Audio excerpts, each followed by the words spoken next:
We are proud to share the stage today. And we are excited to hopefully bring a little joy into your life. We are two very different people, united as one. This week, for me, has been amazing fun.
They told me, if you ever lose your way, if you ever find yourself drowning in the noise, seek him, the one they call Soul Man. I walked for miles through the storm, my feet sunk in mud, my hope nearly gone.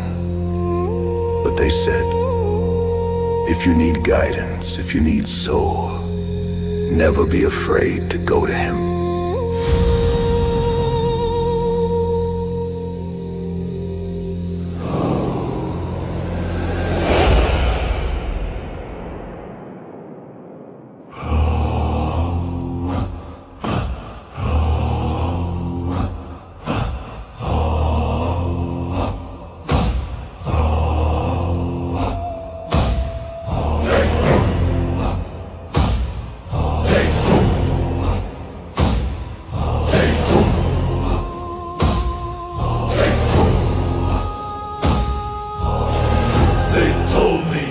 If you ever lose your way,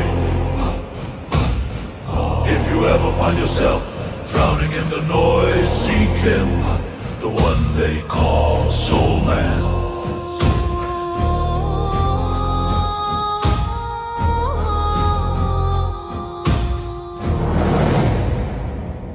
I walked for miles through the storm, my feet sunk in mud, my hope nearly gone. But they said, if you need guidance, if you need soul, never be afraid to go to him. Hey, hey! Ho, ho, Soul Man's the way to go. Ho, Soul Man's the way to go. Ho, Soul Man's the way to go. Hey, hey, go, hey, hey, Soul Man's the way to go. Hey, hey, Soul Man's the way to go. Hey, hey, Soul Man's the way to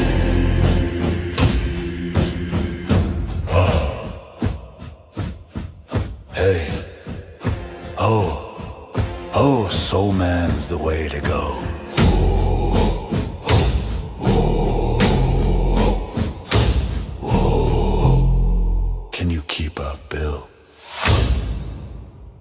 Can you keep up, Bill? Oh, soul man's the way to go. Soul man's the way to go. Soul man's the way to go. Soul man's the way to go. Hey, hey, hey, oh, hey, oh, hey. Soul man's the way to go.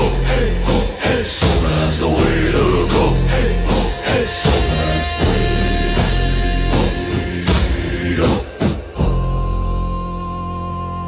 Gatekeeper, Bill. Can you keep up, Bill? Soul man's the way to go.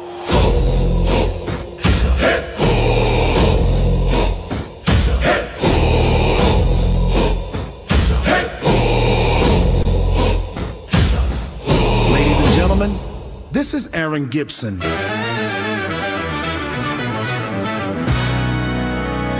Welcome to Soul Man Live. Welcome to Soul Man Live. This is Aaron Gibson. This is Aaron Gibson. Soul Man. This is Aaron Gibson. Soul Man Gibson. Boys, excuse me. Where's the fart room? It's over there. This is Aaron Gibson. Soul man Gibson. This is Aaron Gibson. Soul man Gibson.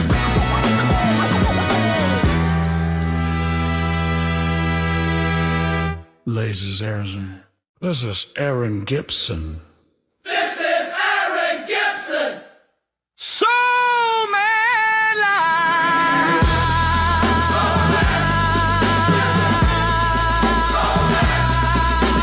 This is Aaron Gibson. Anyway, Friday night. Get away. Help, help, hey, hey, hey, don't you do it the bop, do it the bop, do it that, hey, hey, hey, don't you do it the bop, do it the bop, do it that. Welcome to Soul Man, and welcome to you, be you, hey, hey. So we move like thunder, we shine like gold. Soul Man rhythm never getting old. Got a rhythm in my chest, the purpose in my stride. You can feel the elevation every time we collide. Lights flash, hands clap, time stop. Woo. You be you, just enter the room.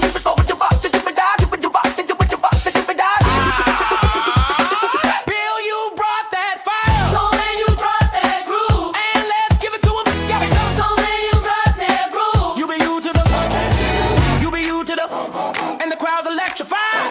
Hey, Soul Man funk with the rhythm vibe. Step left, step right, slide with the flow. When the beat hit, everybody go. Hey, hey, the rhythm don't lie. It's you be you, Soul Man. You be you, Soul Man. We got You be you, Soul Man. You be you, Soul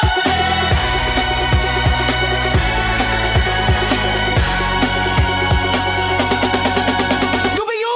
What's the vibe happening? You be you. Soul Man happening. Soul Man happening. You be you. Soul Man happening. You be you.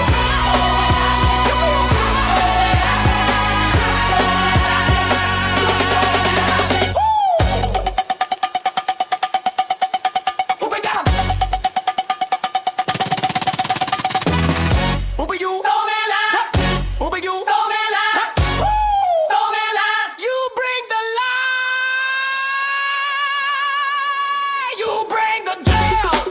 Hey, do it down, do it the right, do it right, do it down. Hey, hey, do it down, do it right, do it right, do it down.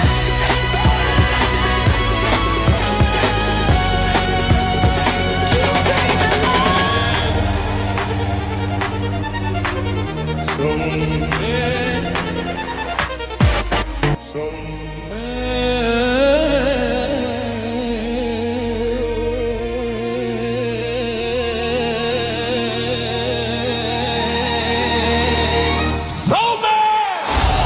If you don't mind, we're gonna slow it down for a second. How you doing, Bill? Good, Aaron. How you doing?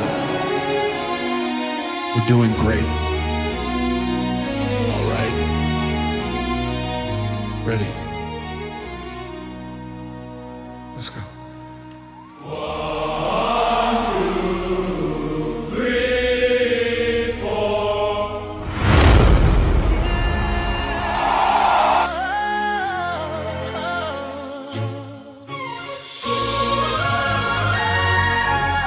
Put it to you straight, plain and simple. Put it to you straight, plain and simple. Podcasting is the new dope, the new hustle, the new tempo. Turn the mic on, let that truth ripple. We ain't capping, we tapping into something official. Podcasting the new dope, that's the new shit, bro. It's like grinding your soul, that place you wanna go. Need some history, a story, a vibe to unfold. You can fake the stroll, you gotta let it be told. Family talk, cousin talk, real talk all day. Everybody got kids, so everybody can play. You just crack the code that includes everyone from the schools to the streets. It's a broadcast drum. It's an oil well traffic, don't waste it. Every episode's gold, but only few gonna chase it. You got the mind, and the will to make it. Add some gravy on the side, man. That's how you bake it. Bake it, bake it. What the king? Yeah. Warning Bill Scott say, man, I told him straight. And a compliment, bro, so I created. It's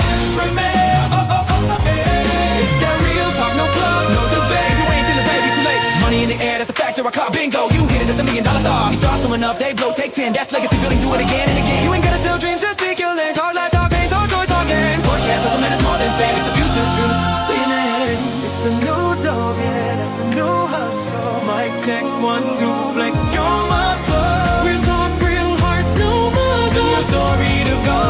That's the puzzle, puzzle, puzzle, puzzle.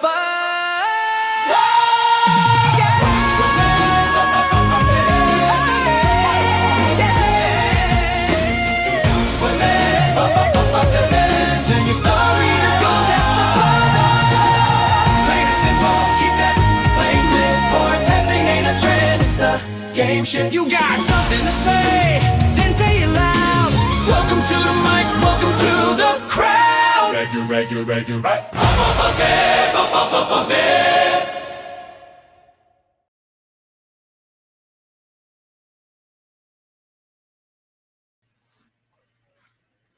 Well, good evening and hello, everyone. There we go. Oh, I need a remote producer like you. It was crazy.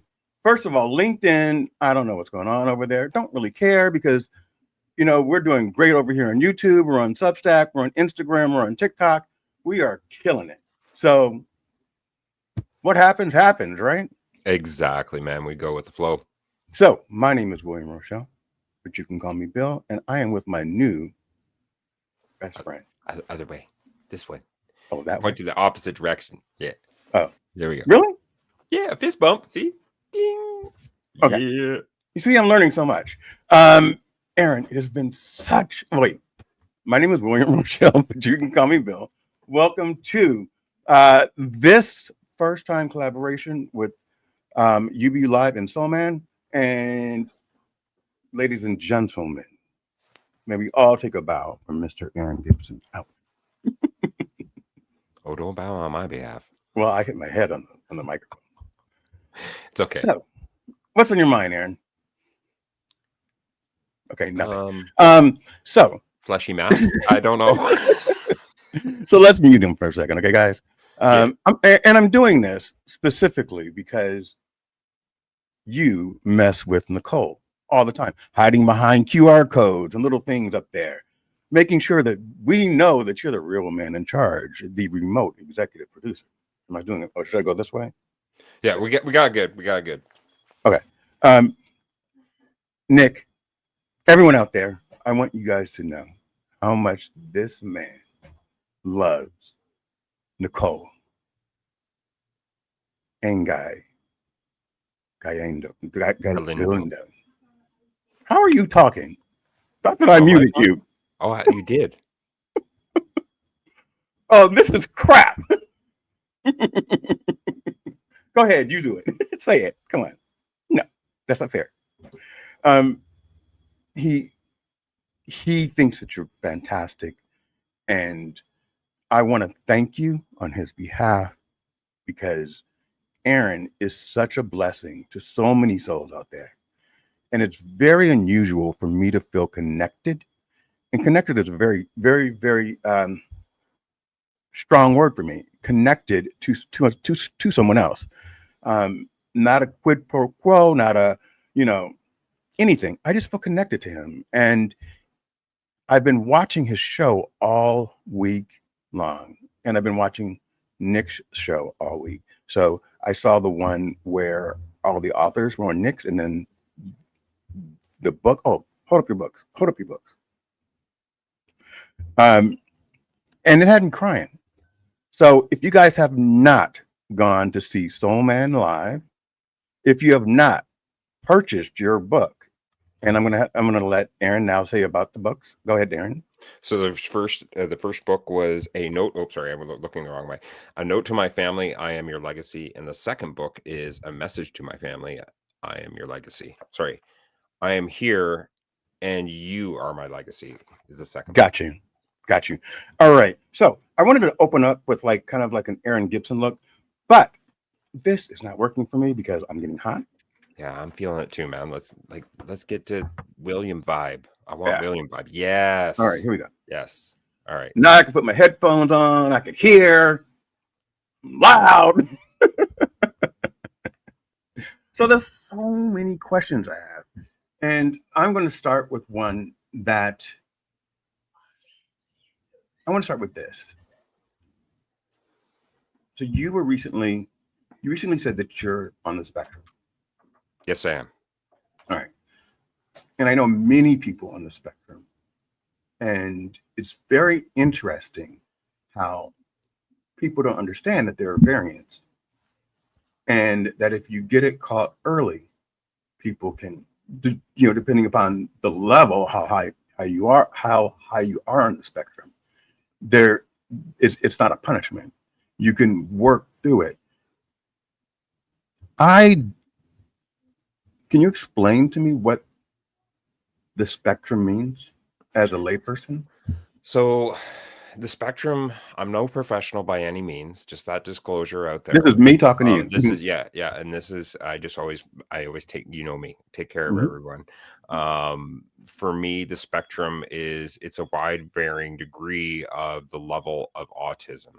Autism honestly gets a stigma behind it in the fact that most people go from 0 to 60 in multiseconds. And what it is that there's certain leveling in degrees. And what it's based upon is not only their intellect level, but their demand for physical assistance. All right. The higher up on the spectrum, actually, the more genius they are. And wait. Repeat that, please.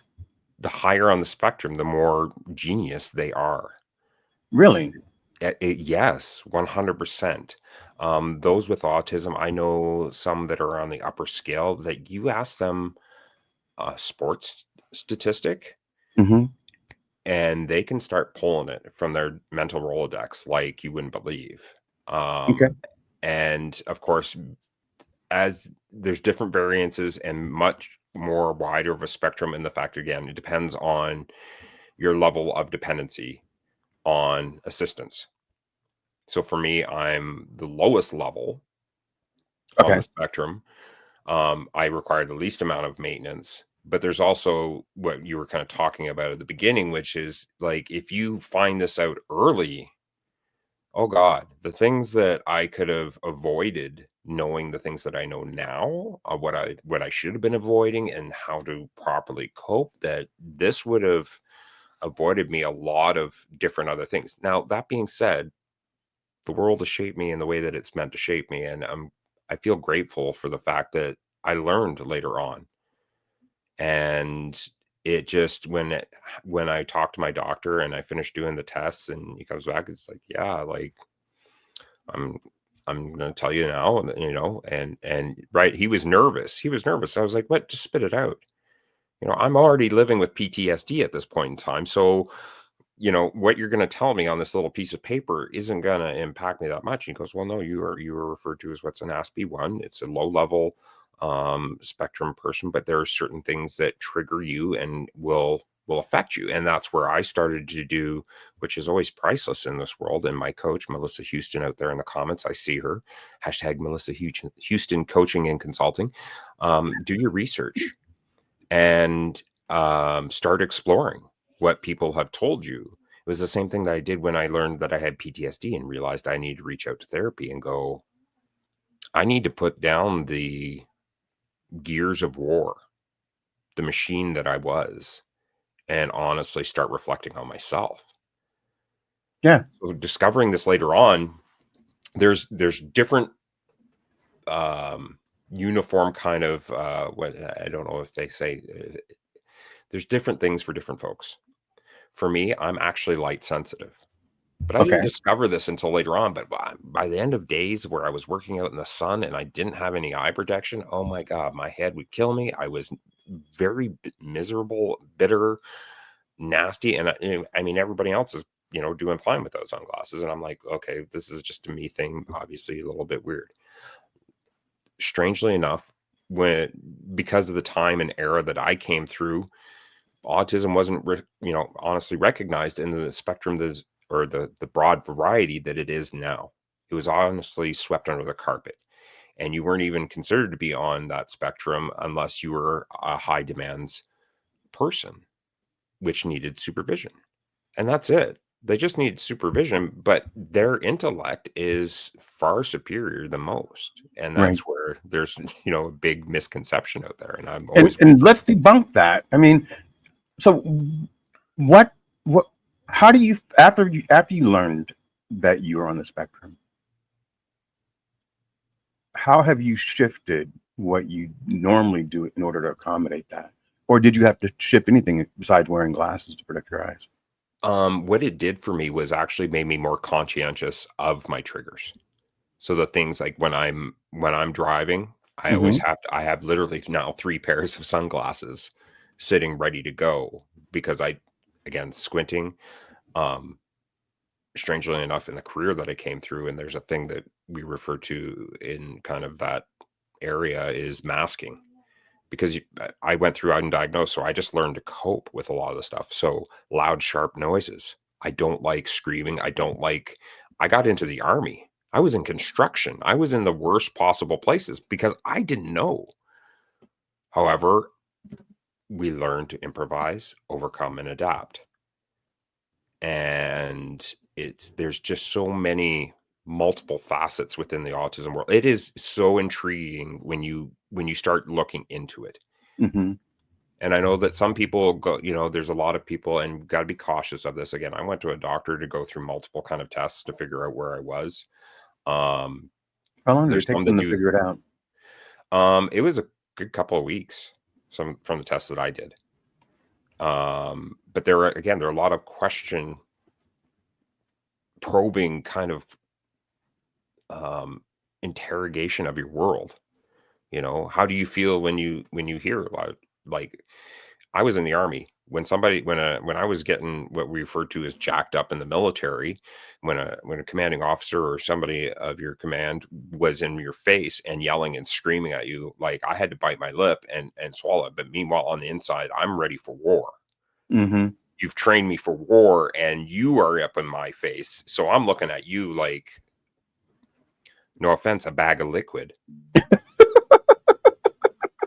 And but I mean, that's military mentality. You no longer possess a soul at that time. You are a function.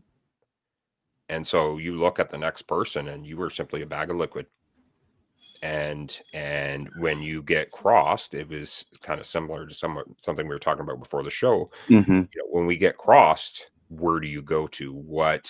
How do you pull yourself back? So again, there's so many intriguing aspects of autism that have come to discovery that have helped me to avoid getting into those certain situations. Right. So I warned, and God bless Brian and Nancy, when I was at Podfest. I don't care if you're a guy or a girl. If I'm having an anxiety attack, I have a tendency to grab somebody's hand to try and ground myself. Yeah, I get there that. was at one point that I was holding Nancy's hand, and I literally grabbed Brian. As soon as Nancy had to leave, I grabbed Brian's right away, and Brian didn't know what was kind of going on for a moment. And he was like, "It's okay, buddy." And I calmed down very quickly. But again, when I'm in a large amount of people, all right, Okay, so crowds. crowds that Mhm. are really loud and too much going on, I need to ground myself. I need to have something to ground myself to, because I'm trying not to freak out. Yeah, Because normally what I would do is I would retreat. No, I don't want to be here. I'm removing myself from the problem. I am removing the talk, what is triggering me, so that I right, can calm down. right. But yeah, there's certain friends of mine. I'll be totally honest. There was a time that I was going through a really, really rough patch, and I called my brother Donald Baker in the comments there, and I said, "Hey, man, like, I need to feel safety. I need to feel safety." And I was by myself, and I was like, "Do you mind if I just, leave my phone on all night? We just, like, if you fall asleep, that's great. And if I fall asleep, great." I hadn't slept in over 4 days at that point in time. Were So I was like, you? Did you have a place to stay at the time? I was in between places at that time. Okay, so that was a 2-month period. Well, no, this was about a month period. This was last year. Okay. And it was a really awkward situation, and bless his heart, he actually even flew out to come and help me at that point in time. He really dug deep and came David? out. Donald. Oh, Donald. You keep calling him David. It's okay. I know. I thought, first of all, Donald, if you're out there, can you please send a text to Aaron with the post you posted yesterday? Because I want him to have it, and I would love to use that. I would love. It's from his heart. He's talking about his business. And today, guys, just so you know, I don't do emotions. All right. So there will be no montage, but we will have several commercials that are a nod to a montage that Aaron hasn't seen yet, and I have to send you the file, Aaron. So, Donald, David, whoever, I'll figure it out later. Sorry, but it's not intentional that I forget your name. I just met you, and the intention is to get you in front of as many eyes as possible. There's 428 people watching right now, just on YouTube. Who leads LinkedIn? We're also on Substack and every place else. So, two things. And it's very weird how actually, I'm gonna go back. So I want to just start with saying that the way that things evolved over the last week, Aaron took his part and I took my part. And this is the first time Aaron and I have had a conversation. We have spoken, and I've made it very kind of curt so that we don't, like, I have to keep, because when we start talking, we really start talking. And I want to get to know him. I want to know Aaron Gibson. I want to know him. And I think everyone should. You're just amazing.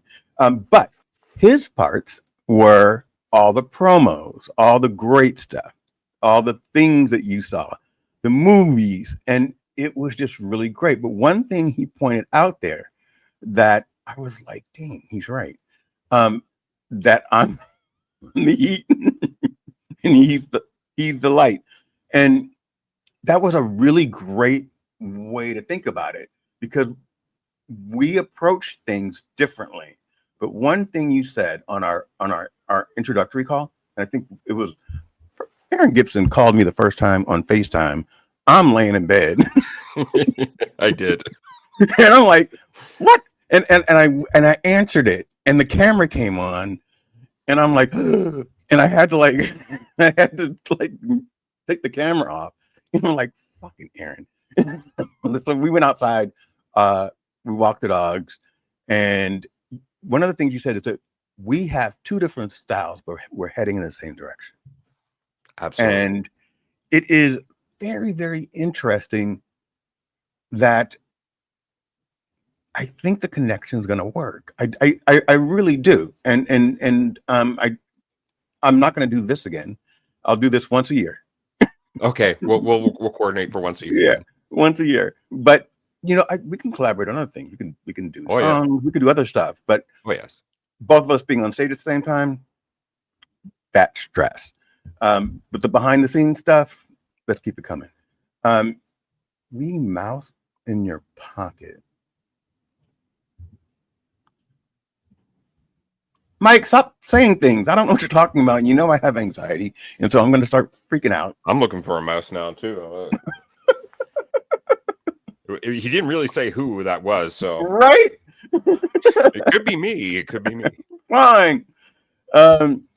So it was a really great collab. The only thing that was nerve-wracking about it is Aaron has this really good way of not telling you what to do, but bringing the best out of you. So we started with the song, right? I sent it to Aaron. Aaron said he liked it. There was a bunch of just, what was it? A bunch of smoke and then the twirly thing and nothing. And he said, yeah, it looks great. And then I looked at what Aaron, like he produced something the next day and I'm like, I can't do this. This is terrible. And I spent like the entire 7 days trying to get that song synced with everything. How do you think it turned out? I think it was fabulous, man. The visuals were amazing. The energy that you set. I mean, everything that comes out of when we get into these little creative moments when we're creating these videos as us as creators, that music sets the tone for everything. Music tames the savage beast. That's been known throughout our lifetimes. And when you get the tone and you start picturing the visuals that go associated with that music, then you start to see kind of what you produced, right? Which was, again, this high energy, welcome to the show. We're going to have a great conversation. It's going to be fire. Bring it. Yeah, thank Bring you. You know, and the best part was I was more concerned about highlighting you than I was about highlighting me. And because it's a collab, right? So when you're doing stuff, you're like, all right, let me put all the Bill Rochelle stuff in there. But you have such a rich life. And I say that in the best way possible. You're surrounded with love. You're surrounded with people that care about you. You're changing lives every single day. And one of the things that upset me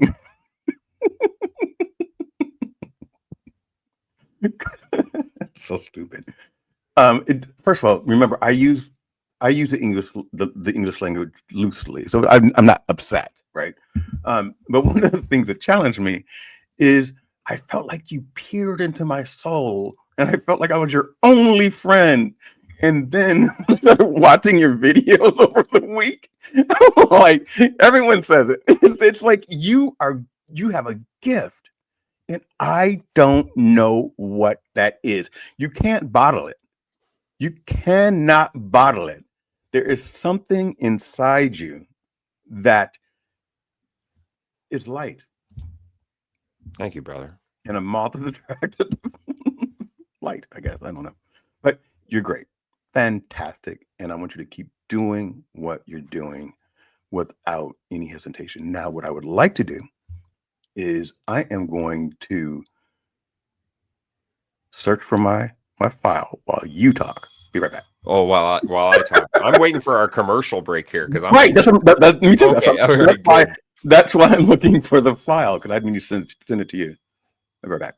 So let's take a moment to actually acknowledge some of those people that are out in the comments. I see you, Felipe. Great to see you out there. And I seen you, Leslie. Hello, Lauren. Great to see you here on YouTube. I know everybody, there is a great big kind of LinkedIn gremlin going on. We can't stream to LinkedIn at the moment. I tried on my end to try and correct it. There's something weird going on. So thank you for everybody that's left LinkedIn to come over to here.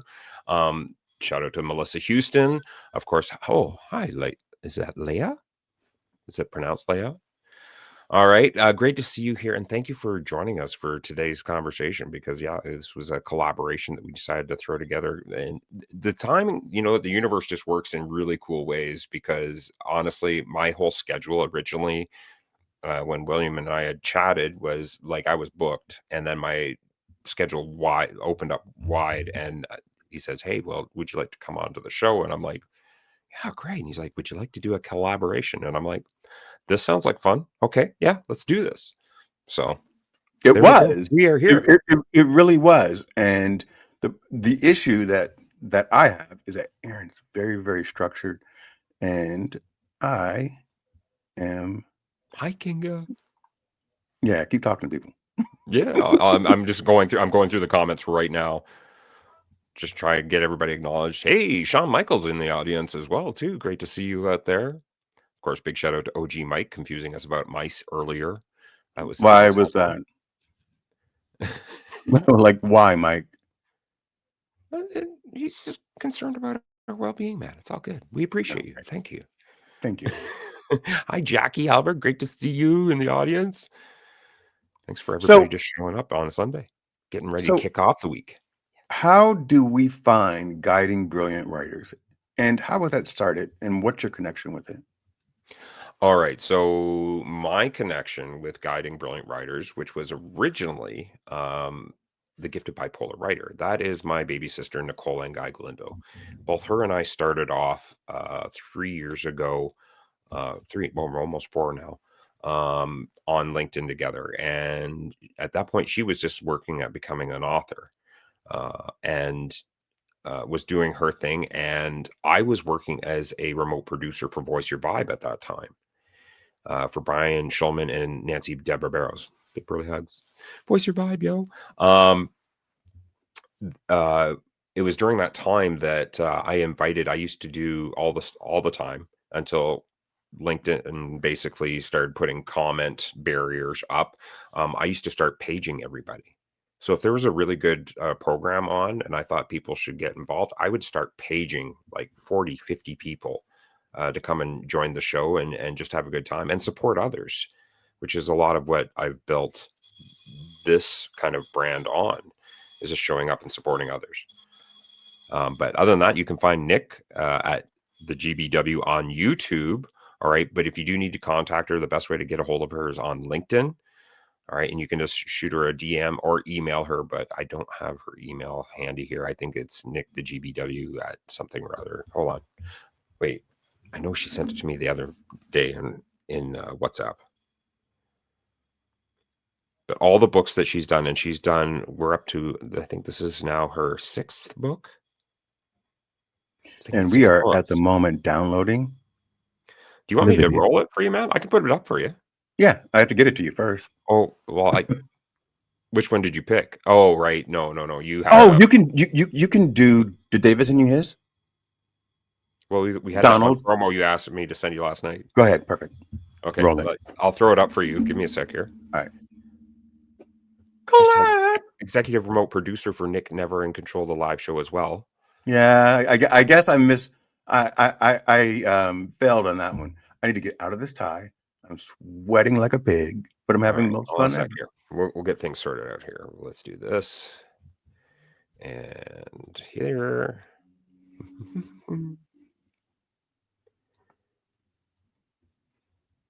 And we'll be back in 2 and 2. All right. Give me a sec. I'm downloading it right now, but I've got super 3G, 5G, whatever it is. I don't know what's going on. Like everything in I told you, an hour before we came on, my entire network went down, and I had to, my file just downloaded, and I had to reset everything.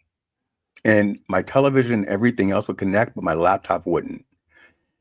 And one of the things that's crazy is that Aaron told me, call me anytime, but I refuse because I don't know how to ask for help. It's there. Got it.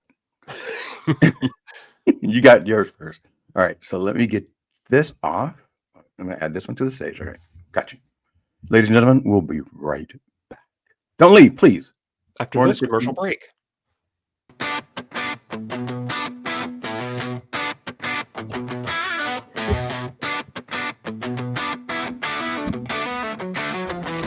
Lights flicker, stage burns high.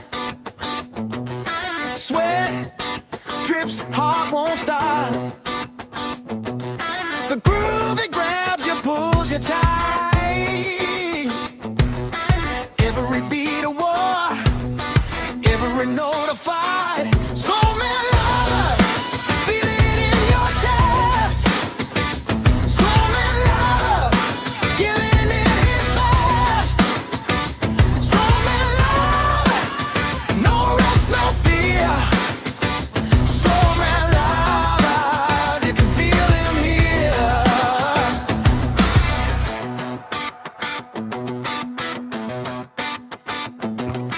Hands reach sky, the crowd explodes. Baseline hits like heavy loads. Scratch that record, make it scream. Electric thunder feeds the dream. Do you hear it? Do you see? The rhythm lives it, sets you free. So man, love, feel it in your chest. So man, love, giving it his best. So man, love, no rest, no fear. So man, love, you can feel him here.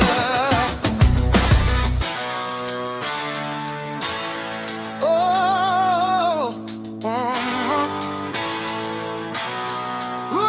up there, echoes rising, voices blend. Soul man's fire, it won't end. Yeah, shadow silence, wake the dead. Louder, louder, that's what he said.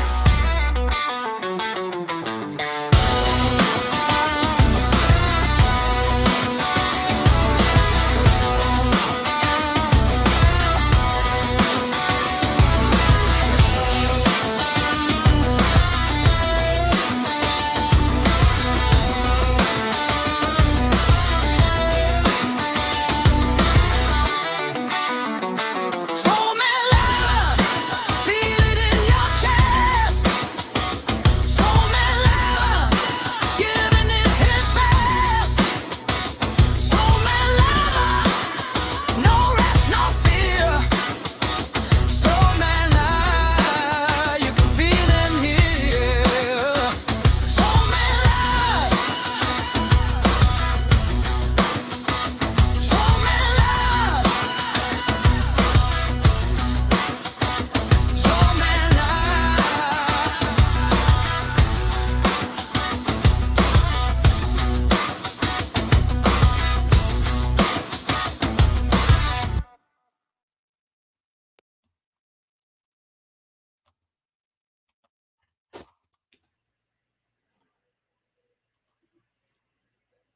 Can you hear me? I can hear you. I can hear you. Why aren't we on stage? You gotta add us back to the stage, I think. Oh wait, no, you gotta switch our screens. There you go. Switch our screens. Where? Oh, Oh, you see right beneath. duh. Yeah, there we go. We're back. We're back. Oh wait, no, I got the wrong glasses on. Damn it. There we go. Yes. Yes. All right. So let's get back into a couple of things I want to ask you. First, I want to ask you about that first verse and last verse that you read on Friday. And I can tell you, I don't do emotions, guys. And this is from the first book. And I'm not being Bill in this moment. I'm being serious. I'm using my words intentionally. I cried. I mean, not but I welled up. And then I was so proud because you went from that to here. And the journey's not over for you, my friend. You have so much more to do. How did just connecting where you were and where you are, how do you feel about It is night and day from where I started to where I am sitting right here in front of you. 100%. so why were you in your car for 2 months? So there was a situation where basically what had happened to me was I was working for a corporate job and working 18, 19-hour days, still expected to have my computer on during those times in between. Did that for a year solid and had a moment that I thought I was having a heart attack. I came into work and I'm a pretty fit guy. And when I got in there and I'm just like, I was getting violently nauseous and got in, sat behind my desk, and my arm was going numb. And I'm like, oh God, okay, well, this is huge. A- An Got to anxiety be attack. yeah. Well, I didn't know at the time because I was still I had come out of the military. I was still a machine. I didn't know that that's what this was. I looked That's at the fact exactly that how I discovered oh, mine. the engine's making a noise, better go and get it checked. And Yeah, of course, when it's like chugging and I'm starved for sleep, starved for so many different aspects of my world, um, when I finally got into the doctor was like, "Yeah, your heart I'm shocked, I acknowledge it. I'm still working on it, but I'm a smoker. And so my heart should not be the way that it is. And he's in shock that it's like that. But he goes, your heart is fantastic. What you just experienced was an anxiety attack. I really want for a second because we're going to go back into it. No, go finish your statement, please. Oh no, I can end it there. We can pick it back up, my No, friend. no, because it's weird because when you described your anxiety attack, mine was the same way. It was, except for I started sweating profusely, like like like everywhere. It was just like sweating. My vision went blurry, and I think people think an anxiety attack is like you're just like but it's not. It's just feeling in your body, and the only thing that you can think is, for me, it's where's my medication. I'm Well, sorry. I'm sorry. I'm like, no, I have to bring it down, and um, so what you described, I would like to co-sign on that and say that people don't understand that anxiety is real and it's not something it's a physical response. It's a physical response, and um, but it's manageable when you can. So recognize. We need to yeah, recognize it. yeah. So I'm going to go back because I really want to know about the 2 months. So Yeah. So what had happened is I basically got put into a no-win position. And the bottom line for myself at that time was the doctor saying, like it was, and I won't name him because again that can get him into trouble. But this doctor kind of looked at me and said, between you, me, and the fence post, I've had friends in this industry go through what you're going through right now, and you really need to talk to your doctor. And I see here that you are ex-military. I think you should talk to your doctor and see what is available for veterans and see if you qualify and to see if you can get into the therapy and do the things. And for me at that point in time, I couldn't do a job if I wasn't there.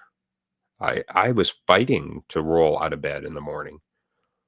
I was living as a single dad and I was living paycheck to paycheck. And then all of a sudden this job disappears.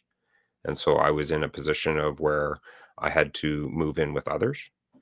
Um, these people professed that they would, take as much time as you need to get yourself back on your feet. And literally 2 months later, decided that they were going to pull the carpet out, and so I had to scramble. Um, what led to that moment, though, was moments where I was in that situation, and My son is sitting there having his pancakes that I just finished making him, and somebody screams at him over 2 ounces of syrup that he put on it. That's my syrup to a child. And of course, I didn't react very well to that either. I was, don't talk to my son that way. Now it was. Are you okay? Yeah. No. I muted myself so I can not Oh, okay. interrupt you. So I was in a very toxic situation, and I was also at the time I was dating. Um, However, it got to the point where I did not want to be in that environment anymore. This was a situation where these people were perpetually harassing me to the point where, why haven't you gotten a job yet? You need to get a job, blah, blah. Like I had not known the system for a while. It was like they didn't even acknowledge the fact of the history that I was going through, or even acknowledge what I was going through at the moment. It was they seen it more. I feel like they seen it as an opportunity to just make themselves feel bigger and better. That, oh, we're gonna swoop in and save the day, and then kind of And then almost put you try and down. hold it over your head after a while. Mm-mm. And for me, it got to the point where it was like I had to be very cautious because again, I was trying to find work in skilled trades, and it was almost nigh on impossible. And I was in between those two points, and literally I didn't want to stay at that home anymore because it was toxic. Watching those people fight between one another like it was no big issue, and I'm looking at it like this is worse than a Jerry Springer. And this was not what was again professed. And so what I was doing for 2 months was the person that I was dating, I would say that when I wasn't there, I was saying, oh yeah, I'm going home. And for them, they thought that I was over at my girlfriend's. And so for me, I was terrified because my biggest fire in this world is my son. And if I felt fearful at that point in time that if I had told my co-parent that I'm living out of my car, that I would never see my son again. And at the same time, still trying to make sure that I'm supporting him and giving him the things that he needs, but I'm unemployed. I've got to find a job. I've got to fight back. And so through that, I literally slept in and out of my car for 2.5 months. That's why I'm missing the majority of my teeth. I lived off of raw craft dinner and tuna for 2 months. But I So, learned to survive because of the Army. so one of the things that we'll talk.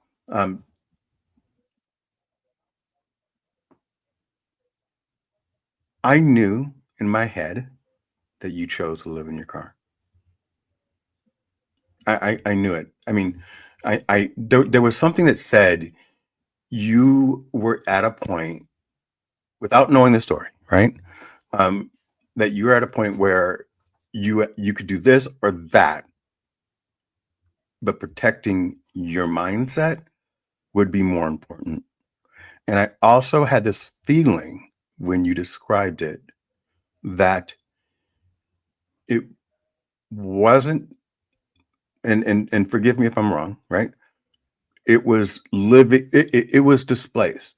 And so when I lived in my car, it was sleeping on people's couches, and then all of a sudden, you call them and they don't pick up the phone. So what do? You sleep in your car.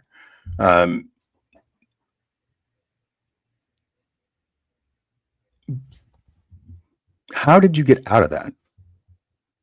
Fought every day. Every day, sitting on my phone. I've literally, for the last 10 years, lived on my phone. That's the bill I could afford to pay. Those on top of child support and taking care of credit card debts after a divorce.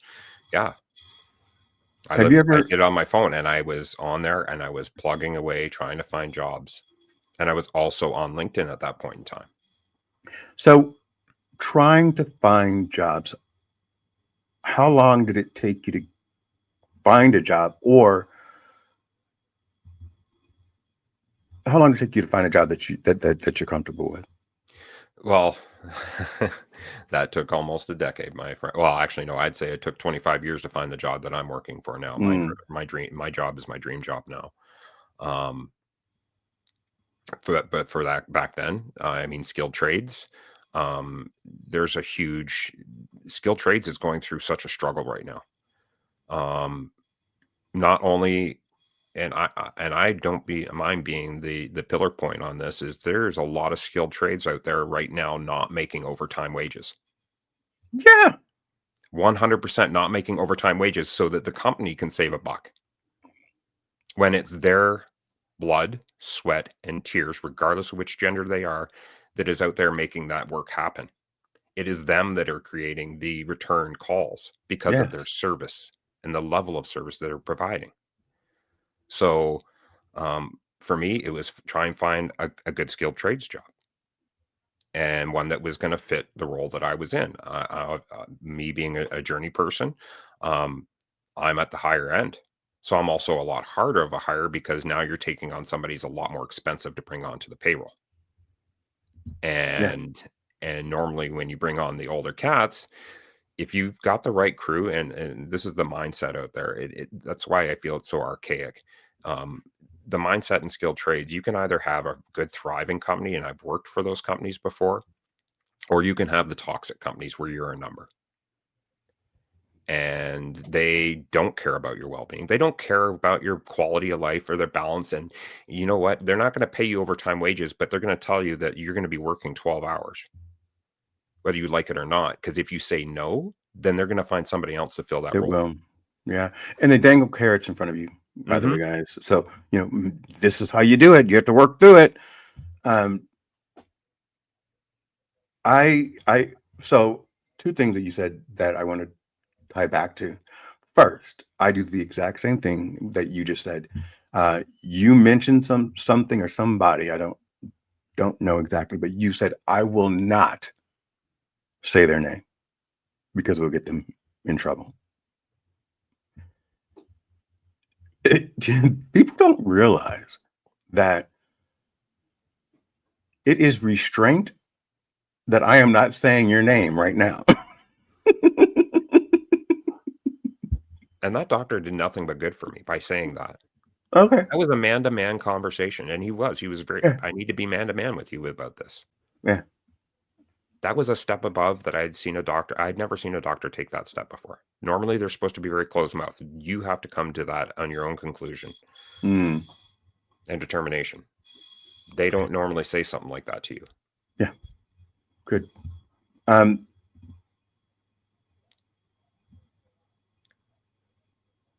what is the one area in your life right now that you think you haven't concentrated enough on?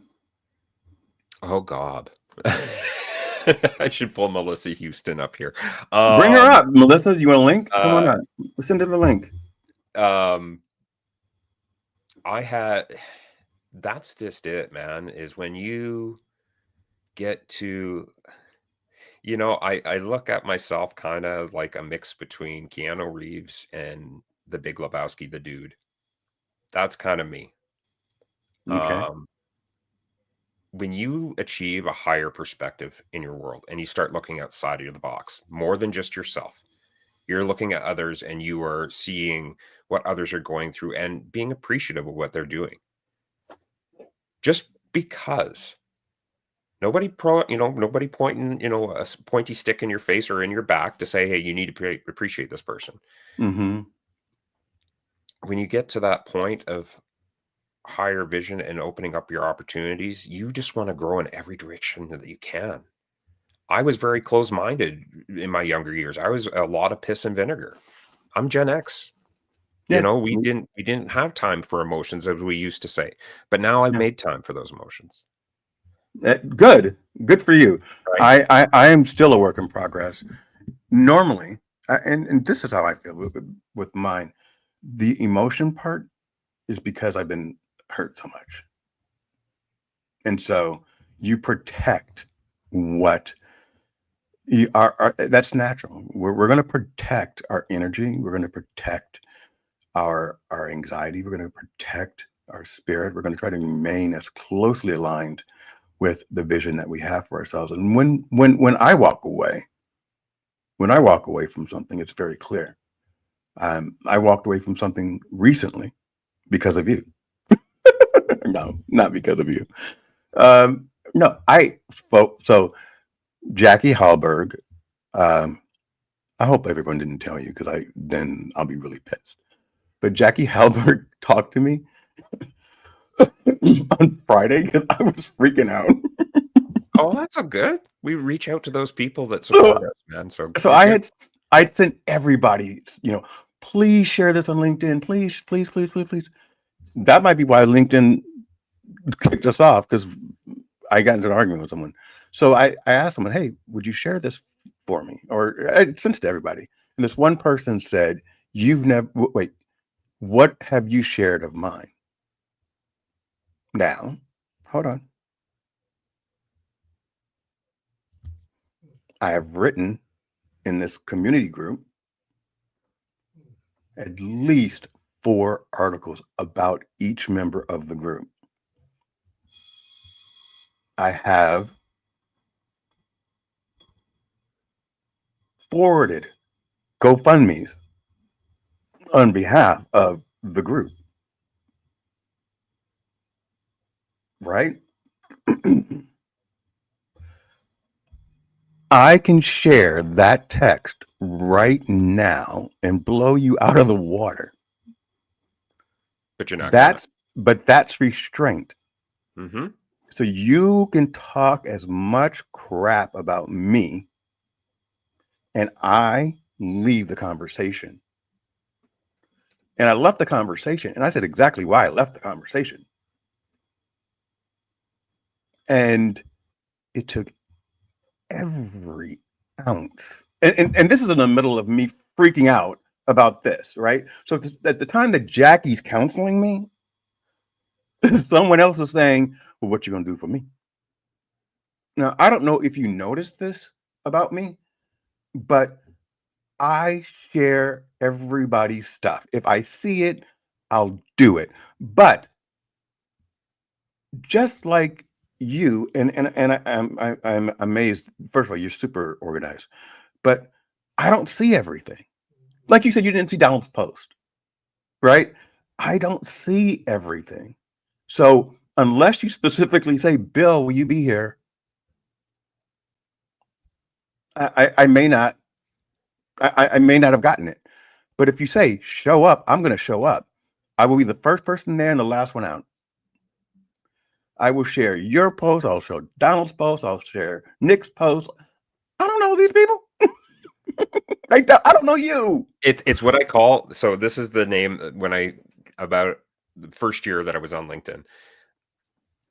I gave myself the self-proclaimed title of the Renegade Reposter. Like, you take a look at, I know that LinkedIn brought in a how many actions. It recommends 3 actions out of your week. Right. I do like 100. Again, this is a platform that's networking. It's professing about networking, right? 3 actions. Is that networking? 3 actions out of your week to try and expand your network? No. So again, we're going to gently tread over that one, right? But then we're not broadcasting on LinkedIn right now, so no. I tried multiple times. But yeah, so you can. I mean, whatever. That's again. I still try to hold a modicum of quality to everyone. There you go. Yeah. Right. I am the equalitarian. I don't care what your shell looks like.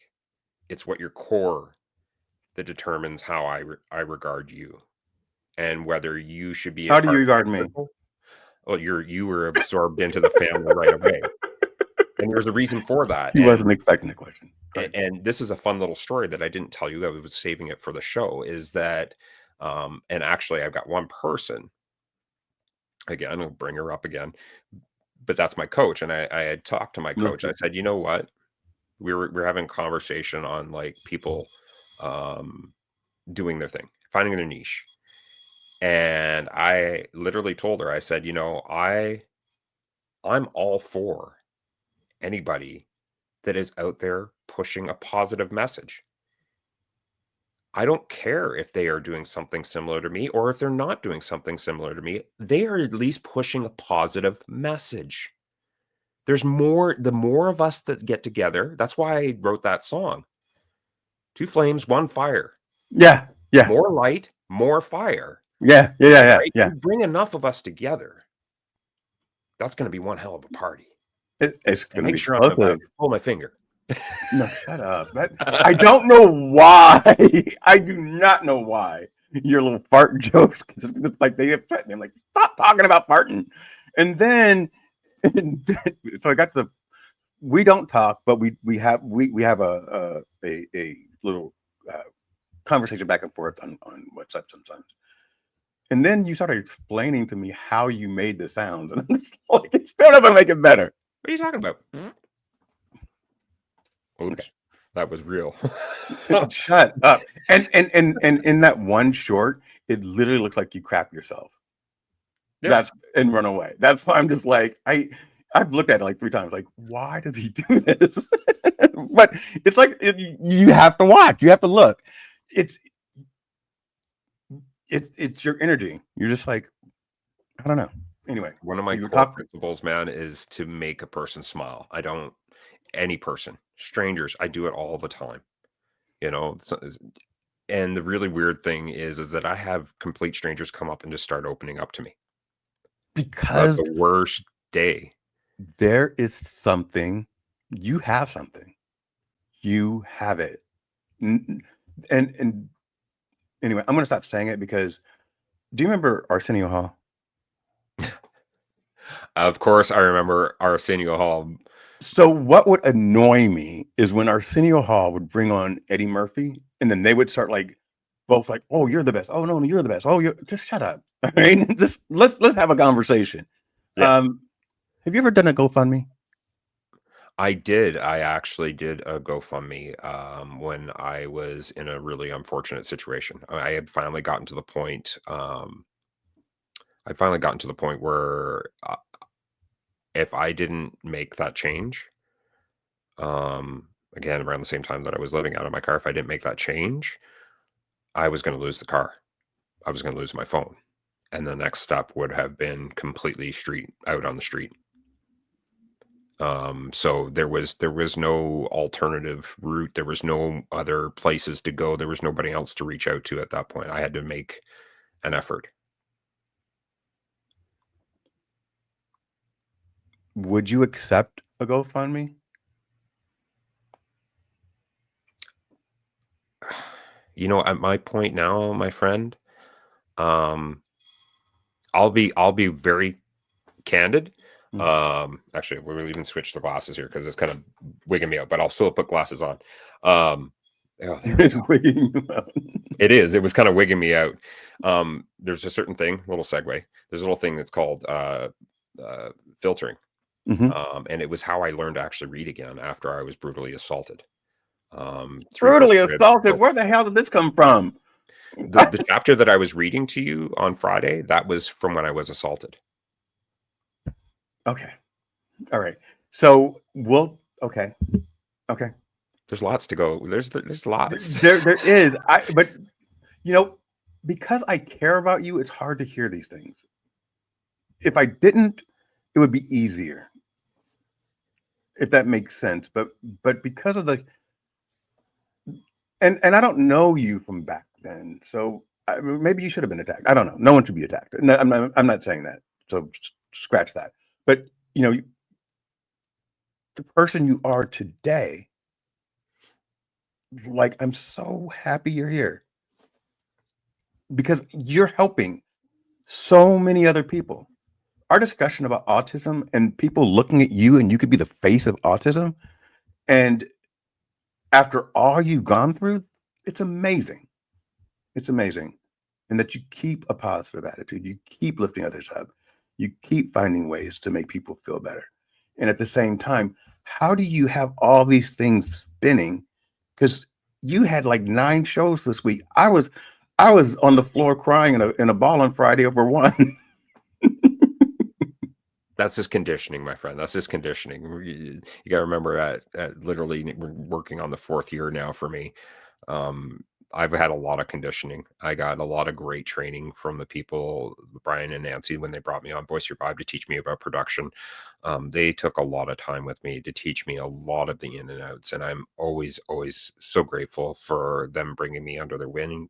I didn't have any proverbial family at the time. They became my family at that time, and so did Nick, and so did Donald. Donald was the man that was with me right before I even got onto streaming.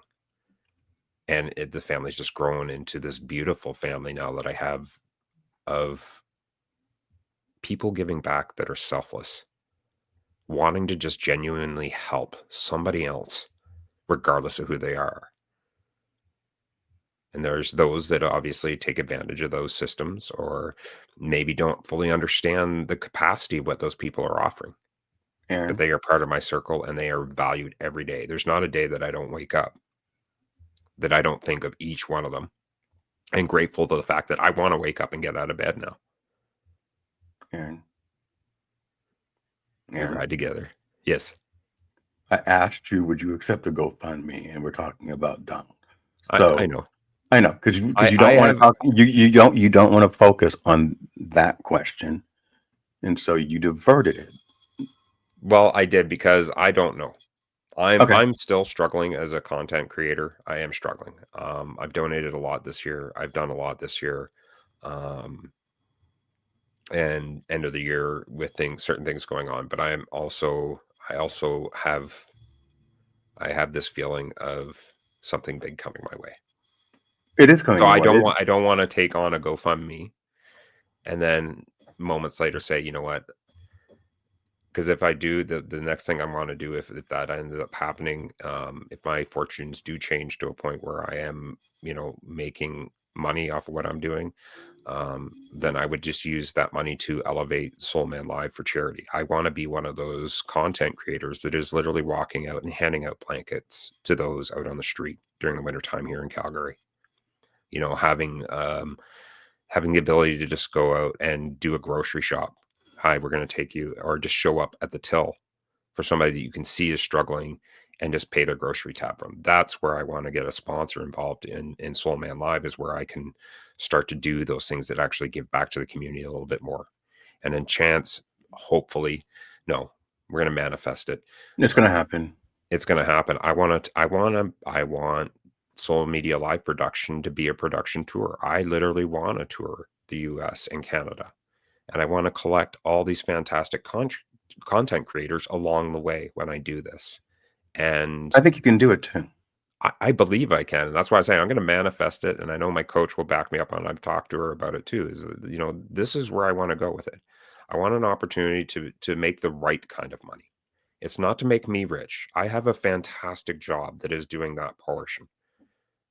Right. And it's keeping my head just above water enough. And I'm not a greedy man. So I don't ask. I just try and press forward. So would I accept a GoFundMe at this point in time if my little knowledge and insight of what might be coming my way or what should be coming my way over the next little while is going to happen? I would love to take it on, but I don't want to, I'm one to be very candid and honest, and I don't want to bamboozle money that was intended for a certain reason. So I am one to just patiently sit and wait until that time happens. If it gets back to that point again where I need to reach out for help, I've been there once before. It was the hardest thing I ever had to do. But once I've done it, I know my limitations. I know my boundaries, both soft and hard. And my VPN just kicked back on again to say that you are safe.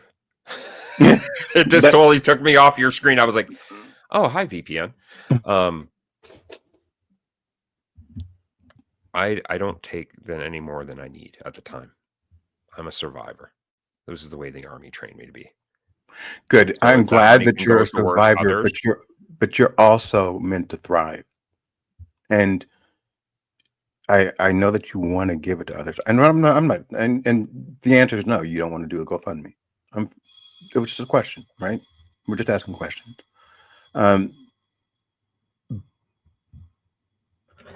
But we are what we think.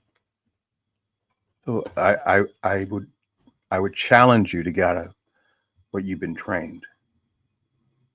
and go for what is waiting for you. Because what's waiting for you isn't just surviving. It's not just surviving. You're someone who needs to thrive, and people need to meet you, and people need to see you, and understand that your energy is exactly what people will receive when they're in your presence. It's funny you said about touring, because I actually thought about that today. That's why I was so quickly was like, you could, because I actually in my head saw it. And so whatever you need. I want to be that background scenes producer again, man, and literally be leading the charge with all you fantastic souls on the bus. Yeah. What a great trip that would be. Yeah. I think you can do whatever you want, and the sky is the limit. But I want to do more than survive. I want to thrive. And by me thriving, then I can help everyone else. Well, I fully acknowledge, yes, I am still somewhat complacent on being a survivor. 100%. I'll acknowledge that. Okay. But you're more than that. You know that. I as I always like to say, I'm just me, man. Okay. I'm All the right. dude. I'm the dude. Okay. All right. Keep it like that. All right. So, what questions do you have for me? What questions do I have for you? Wow, I asked Ask me I a asked question. asked you a question. All right, my friend. So out of the time that we had this week, I'm working in production. First part I'm going to say is, what did you find was the most challenging part of doing your production this week? You already know. Understanding when it's good enough. So the video that I did for this morning, I literally finalized it on Friday, and it just, I needed to get away from it. Actually, because you were like, you saw me in my car, like, I'm out here with Spot. Yeah, I need a break. I can't do it. So yeah, that was the one that was most challenging. The second most challenging part was not reaching out to you, because I I I I don't ask people for things. Just kind of like you know how you're just like, I got this, I can figure it out, and there were so many times where I was like, for Aaron, I'll have to do this. Like you saved me this morning with the file, right? So I was sitting with this 1.9 gigabyte file that Aaron got down to 200 or 500, something like that. No, 293 297. gigabytes. Yeah. 293, sorry, not gigabytes, megabytes. Yeah, it was, he did it in 10 minutes. It took me a week of freaking out. So, what does that teach me? What it teaches me is that I need to understand that not everyone will let you down, and that you can depend on people, and you can ask for help without judgment. And Aaron, I know this, and we've only talked for a week. If you can do it, you will. If you can do it, you will. And so that's why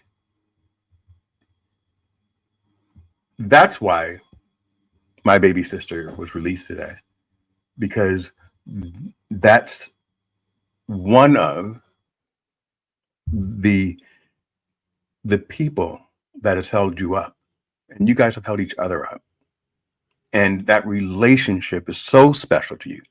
And when I'm watching the week of, just when I say week, I mean it's like I went back to your first reel when you went to podcast, and met up with everybody. And when you first met, I don't know everyone's names. I just got Donald right. That woman runs up and she hugs you. That's Nancy. And she hugs you so tight. And in that moment, it seems like you're like hugging her tighter, but she's not letting you go. And it was such an emotional like, what does this guy have that makes people when they see him in person give him a? Did she have her legs around her waist? I mean, Oh yeah, that's my sister Nancy. yeah. I was just like, To earn the title sister in my world is a very big, prestigious award in my world. If I call you sister, you are a family beyond any other family. The same way that I call my brother, brother Donald. You're a brother now. We've gone through a little bit of the trenches and a little bit of the production warfare that that we go through when we try to produce these shows. So actually, I was just about to say that. You took the words out of my mouth, Melissa. I'm always the exact same person. yeah, Here on screen, whether I'm there visiting, it's being authentic, it's being genuine, and being myself. And Nancy has always been herself, and she has always warned everybody of her ninja hugs. That's one of her ninja hugs. But that hug that you guys seen on that little clip was actually the first time that we got to hug in 2 years since knowing one another. We just actually celebrated our 3-year friendiversary. And I messaged her the other morning to say, hey, a happy 3-year friendiversary. And what's strange and really coincidental, I was actually friends with Nancy before I was friends with Brian Schulman. I think Nancy had a good part of that. Kind of rough. You got to talk to him. Now, that being said, who's Brian Schulman? Brian Schulman and I, we had a bromance, and it was a very similar situation. I showed up on his live for the first time ever, and I'd never been live before. I didn't know really anything about what was going on. I was even fresher than you, and I was not so much into what everybody else was doing. But I see this guy, and it looks like he's kind of working out of his closet, but he's got all these stuffed animals in behind, and it's got these great big hearts on the back, and I was digging his vibe. I was just digging the energy. I didn't care where he was, and he was all about bringing everybody on. And what was your favorite Saturday morning cartoon? What was the favorite cereal that you ate while you were watching that Saturday morning cartoon? And what did you dream about being? And What did you dream about? What did you dream about being? When I was younger, I dreamed of being a fireman, like my grandfather. That was the first thing that I wanted to be. Tom Booth, yes. So not fun, but interesting fact. He passed away on my birthday, which was very, very weird. When I was looking through the slide, and I wasn't born this year, but my birthday came up. Don't say it, but it was like there's so like I don't understand it. It was weird. The universe works in weird ways, my friend, and it'll pull certain people into your path that will amplify you and take you to the next limit. And I'm probably going to hear the giggles a lot afterwards. One of my favorite kind of sayings was something that I posted about quite a long time ago on LinkedIn that I just shared again yesterday, which is going the altitudes that we're like rockets. And I forget he's got the most amazing voice. Hold on. What am I doing? What did you do? I don't know.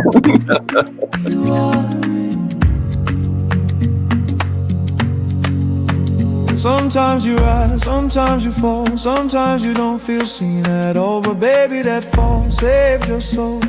That face plant stopped the heavy toll. There's always purpose in the pain, a higher power in the rain. Don't you doubt, don't you bluff, just breathe these words. You are enough. You are enough, you are enough, you are enough. Every scar tells a story, every loss leads to glory. Every no becomes your proof, say it loud. You are enough. You are enough. You are enough. You are enough.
How do we? Oh,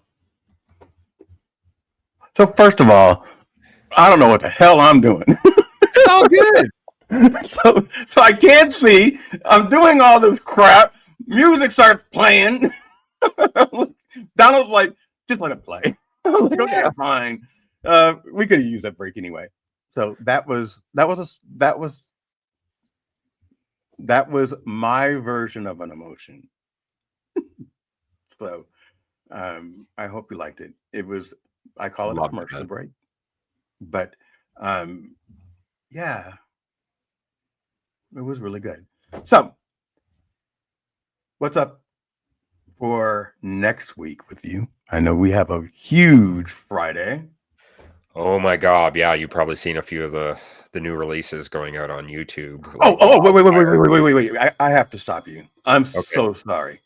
You wrote that song for Donald and his wife. Yes. That is the most beautiful song I've listened to. Holy. And what I think I shared it on Facebook, and I'm like, I know you're sick of it, but I had to share it. It is the words, everything. I was like, damn, Aaron. Like, it was beautiful. It was really, really beautiful. So if you guys have not listened to Whole Again. Whole Again, thank you. Names, titles, you need to listen to Whole Again. It is fantastic. Back to you. What was You I don't supposed to say after I that? don't know, because we're both like squirrels. So. Four scores and seven. 7 years ago. Yeah.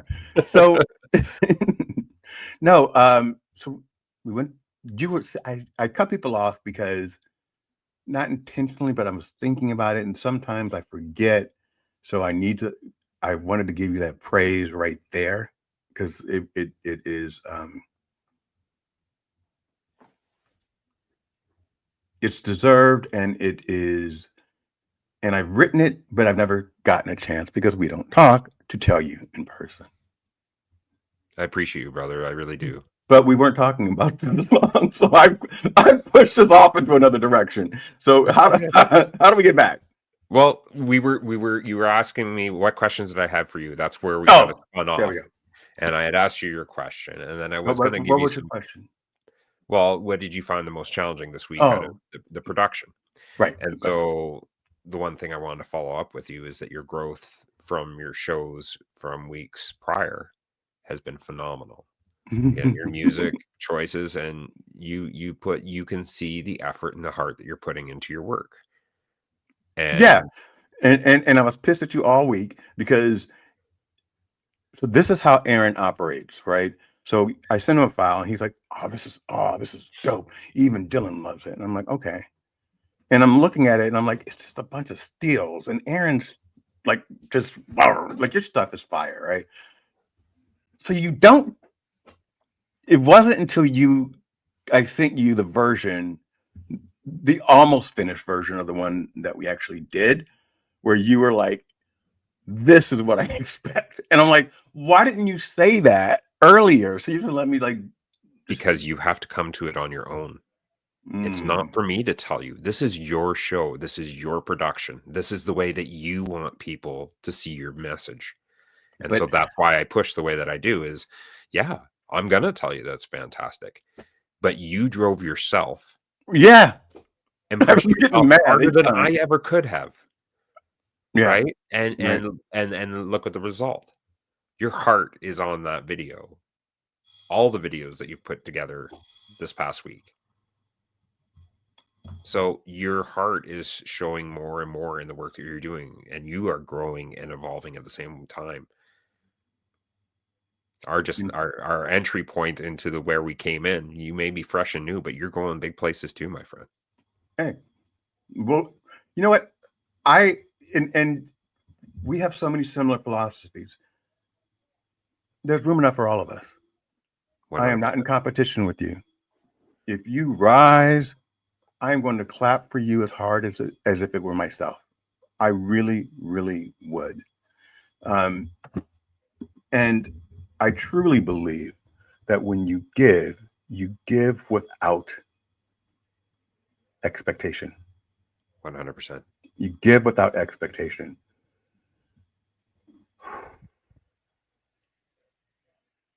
I think I'm coming down.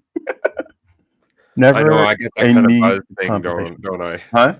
At least I didn't make you cry. I normally get labeled as the guy that makes everybody cry. So Well, but remember, I have to allow myself to feel. So I'm and I want you to feel comfortable smiling. I will soon, again soon. Okay. When I'm not missing half of my teeth, and I know it's evil, and I've actually stopped doing it. A lot of my friends finally, I used to call myself the toothless wonder. So I look like a hockey player. I do, and I'm not. For me, I'm a red green fan. If the ladies can't find you handsome, they should at least find you handy. So my looks have never. It's not about the looks. Again, Mhm. it's never been about the shell for me. It's about pushing That's that all. message. Yeah. Push your heart. Push your heart. This is going to sound counterintuitive, but the audience comes last, meaning you be you, your audience will find you. Okay.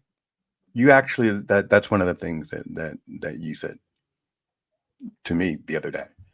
On the first time we talked, it's like people will find me when they're ready for my message.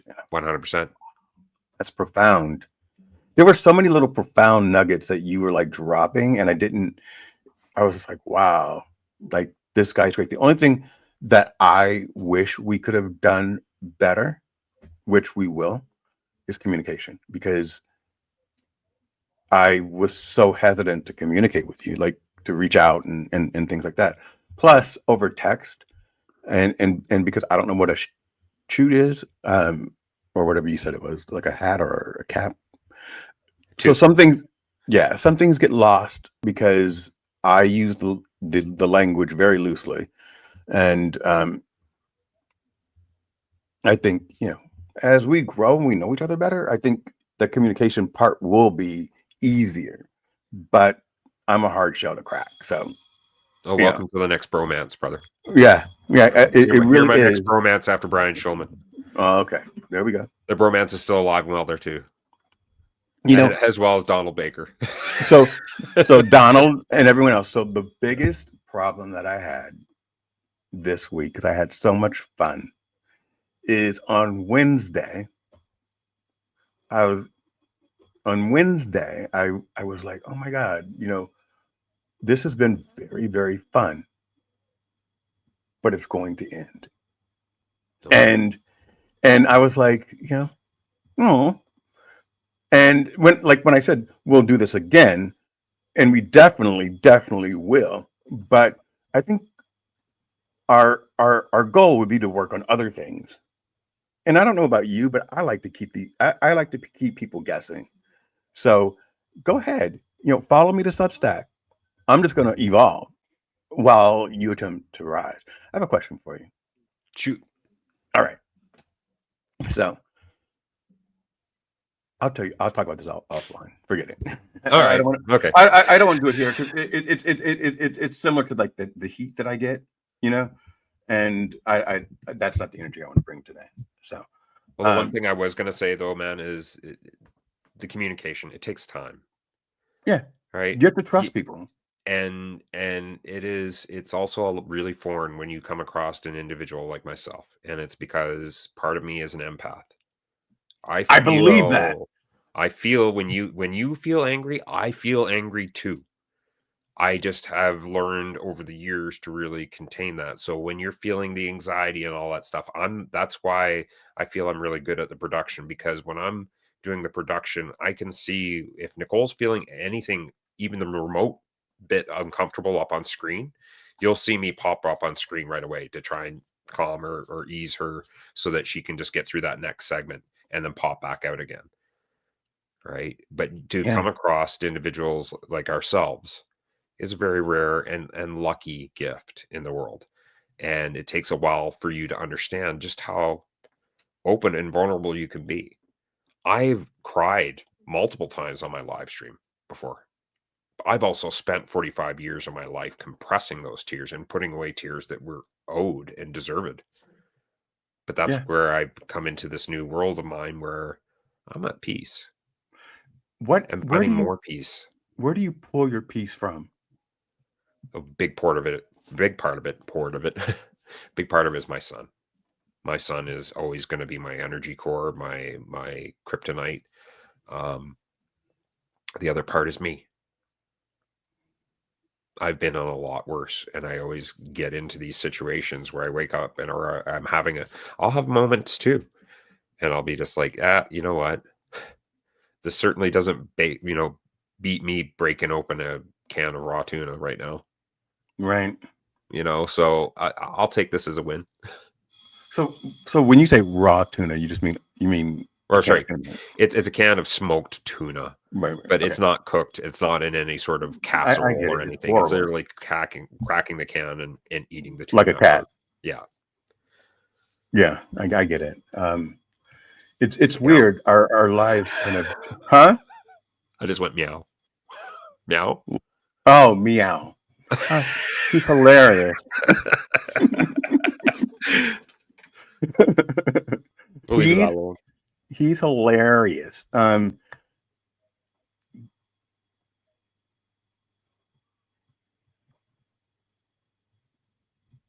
Literally a squirrel. Like you could say one thing, and then my whole thought drops.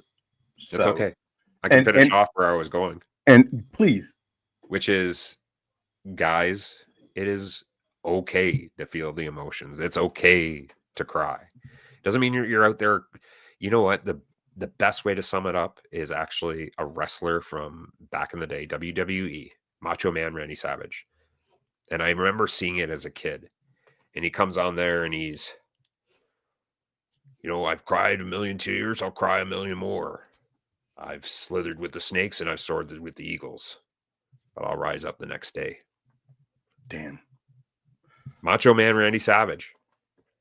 It's okay. Us as guys, it's okay. And now that we can start to communicate a little bit better, our worlds can become a little bit better when it comes to men's mental health. And Absolutely. having a fellow colleague just come up and say, hey, you know what? I have some shit I got to dump. I agree. One of the things that helped me on LinkedIn, and I want to just do this shout out, is Kenneth Dunner, Mike LeBlanc, Felipe Cofino, Peter Mofler, Jeremy Burdick. Those guys were during the last couple of months, we would meet after Noni's show, and we would just have a men's circle, and we would just sit and we would just talk, and we would let things out, and we would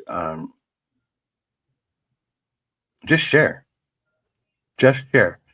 And they've been very, very, very supportive. And I want to thank Kenneth Dunner, because he was the first person that really took an interest in my show, and he started just sharing it, and through that, we're here. And one of the things that's interesting that I've never told you is, I think after Noni's show, that's the first time I saw you. It was your season finale, and I think everyone was going over there. And I was going to ask Kenneth, in that moment, I was going to say, hey, can you introduce me to this guy? Because there's something there. But then it kind of slipped my mind and everything else. And I don't even know how we connected. It was after the first. It was after the first live that I caught you on, and you were having your talk about business, and you said you were just discovering about Nick at that point in time, and I was like, well, I just happen to be her executive remote producer. Do. I can get you hooked up with that, no problem. Boom, and then we made it happen. Okay, so that was the beginning. Yeah. So I believe that this has been a great talk, a great share. Um, I wanted it to be kind of silly, but I think what we shared was the right message at the right time for the people that are out there. Um, talking about mental health is important. Talking about how you're feeling is important. Keeping your emotions pushed down is toxic. It's something that I really need to work on. But there's two parts of that. And the two parts is that when you let your emotions out, you're vulnerable. And I've always felt disposable. And that's not a good place to be. And because I felt disposable, when people treat me in a certain way, like, what have you done for me? Like, how much more can I do? I have to cut it. Like, bye, bitch. I got to cut it. And it's interesting too because there um um there's a couple of things going on. I just got a message from America, the Costa. But it really, really does affect me. And sometimes that's when the heat comes out. Because I do everything without question. And guys, I'm gonna get in trouble for this one. Okay, But well then save it for off camera. We can chat about it after the show. no, this is great. Okay, go for But it. we're going to chat anyway because the only reason why I haven't spoken to you is because I didn't want to speak to you until today. You just know Because me. I'm gonna step in front of the bus if I think you're gonna be stepping in front of the bus. So no. No. Okay. This is with my family. So um, I've only been unemployed twice. The economic downturn and now, which really is an after effect of COVID because I own my own business and it shut down because of COVID. So small businesses were really affected. I haven't worked in a year, but anyway, I digress. 2009, 2010. I have a brother who is about 15 years younger than me. So he feels more like a son. And we both ended up moving to Dallas and his car broke down. Oh no. No, I had two cars. Oh, So look I at said, you. take the Z4, the other BMW, because I had the 530 and the Z4. They were both gray. I would back them both into the driveway, into the garage, so you could see how they looked. Which one am I going to take today? But as you get fatter and older, the Z4 is kind of like it's a convertible. It's a two-seater. I said, take it. And then the market dropped, and I was about to lose my house. And I said to my brother, hey, why don't you move in with me? It's 4,000 square feet. You can have a whole upstairs. This is, by the way, guys, this is Dallas. So back then in Dallas, 4,000 square feet meant $10. Like, don't think it was a great, everything is huge in Dallas. And he said, let me think about it. So my house went into foreclosure. And because I asked him, because his lease was up, and he said, let me think about it. My car, the sedan, got repossessed. And I also had asked him at the time, well, if you don't move in with me, can you at least give me, help me with my monthly payment on my car? And instead, he just gave me my car back, the Z4. The brakes didn't work. The alignment was off. They'd already taken my 530, so he was going to have to give it back anyway. And it just killed me because I will get on a plane.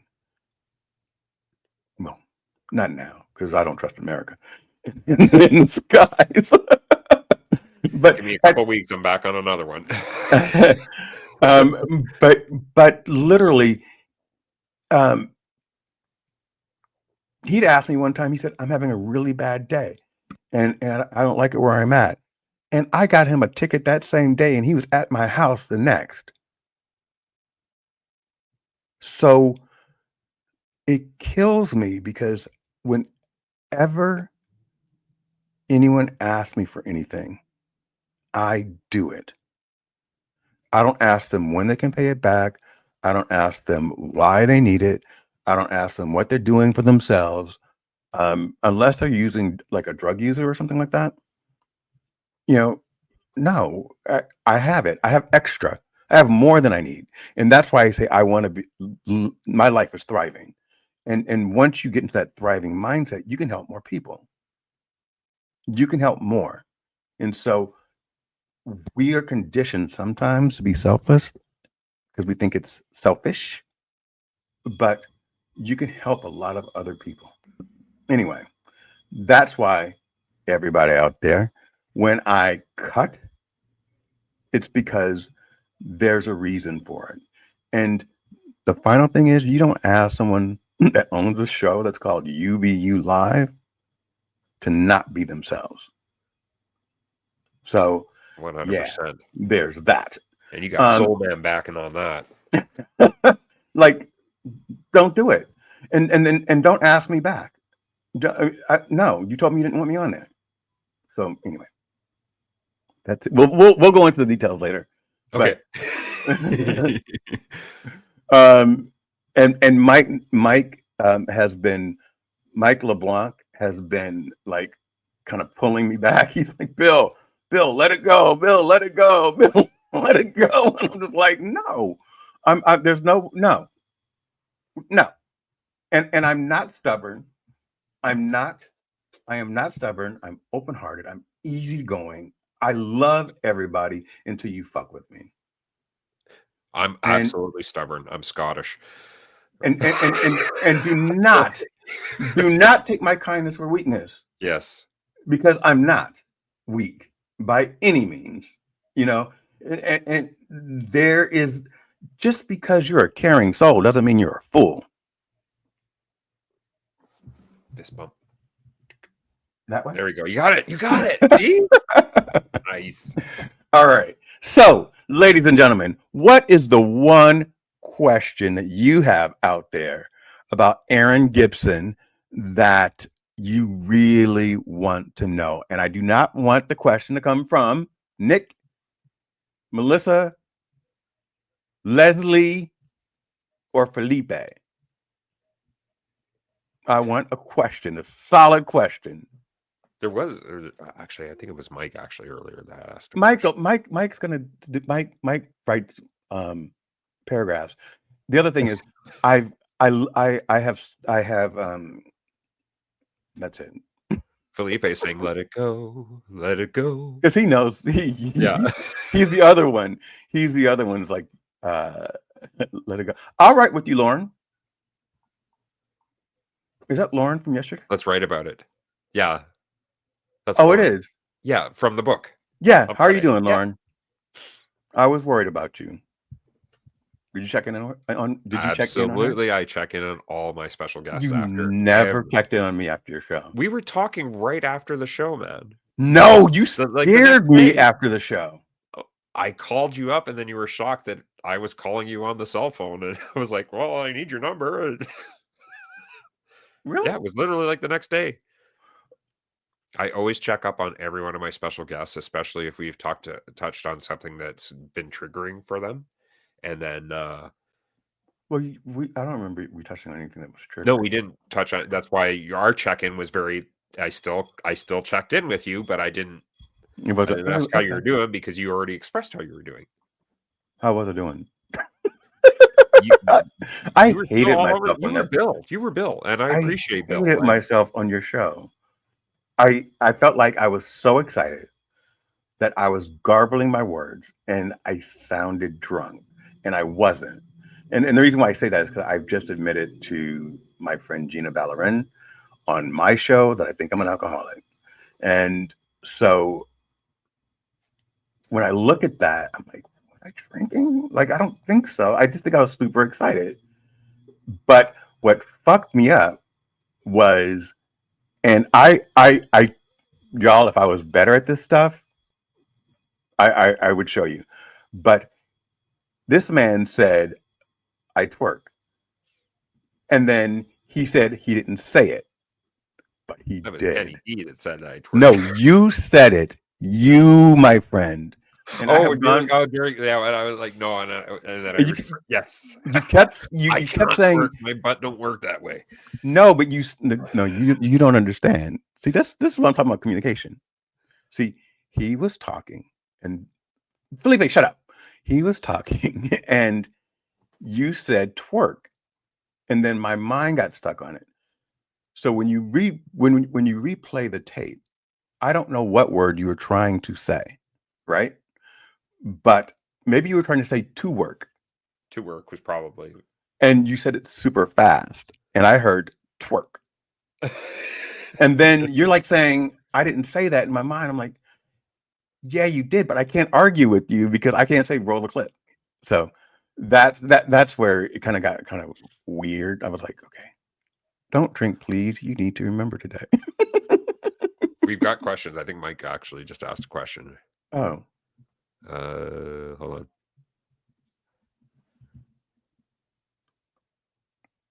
is that it? Did he? Yes. What? Oh, there it is. Yeah, perfect. Oh, you got it. There we go. We're good.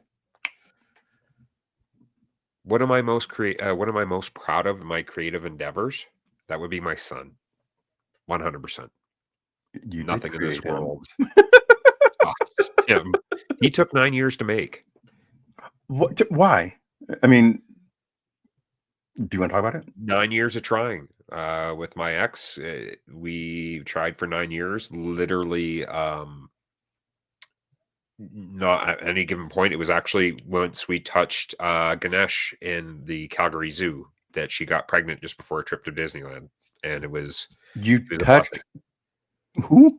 The god Ganesh. It's the great big elephant god, the god Okay. of fertility. I All think right. it's Ganesh. And if you rub the belly of Ganesh, apparently it increases your chances of fertility. And strangely enough, there was another couple there that apparently touched that elephant as well, or Ganesh, the goddess. Aaron, when you sat in your car with nowhere to go, what would go through your mind, and what did you have a sense of desperation? Absolutely a sense of desperation. A lot of it was fear. It was fear. I was terrified of losing my son. I was terrified of living on the streets. You will never be homeless. That will never happen. That will never happen.